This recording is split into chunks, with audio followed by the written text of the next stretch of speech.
नमस्कार। तो आज बात कर रहे हैं निष्ठा मॉड्यूल 11 की। तो पहला प्रश्न है, निम्नलिखित में से कौन से पढ़ने के समय करने का कार्य है? तो इसका उत्तर है कक्षा को 4 या 2 समूहों में विभाजित करना और पाठों को बारी-बारी से पढ़वाना। शिक्षक बच्चों को समझ के साथ पाठ को डिकोड करने को कहना। तो अगला प्रश्न है, पढ़ना अर्थ गढ़ना है, इस कथन से क्या अभिप्राय है? तो इसका उत्तर है पढ़ना पाठ के विचारों को समझना है। बढ़ते हैं अगले प्रश्न की ओर। सुनना, बोलना, पढ़ना, लिखना, ध्यान देना और सोचना एक साथ विकसित होता है। इसको रेड बटन को आप क्लिक करेंगे तो पूरा क्वेश्चन दिखेगा। तो इसका ऑप्शन है सत्य है। तो बढ़ते हैं अगले प्रश्न की ओर।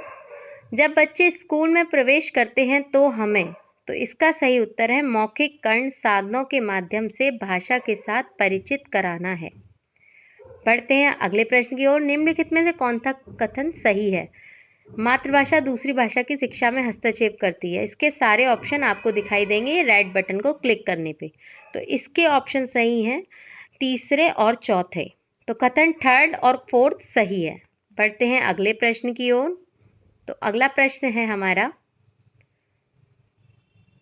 बच्चे मानव सीखता है। तो इसका सही जवाब है काफी प्रयास के बिना मातृभाषा।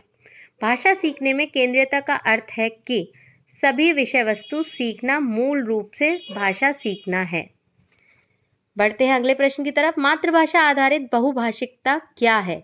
तो इसका सही जवाब है सभी बच्चे अपनी मातृभाषा में स्कूली शिक्षा शुरू करते हैं और कई भाषाओं को जोड़ते हुए आगे बढ़ते हैं।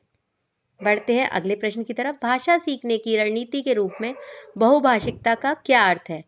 तो इसका उत्तर है कक्षा में शिक्षण अधिगम के लिए बच्चों की भाषा का उपयोग करना।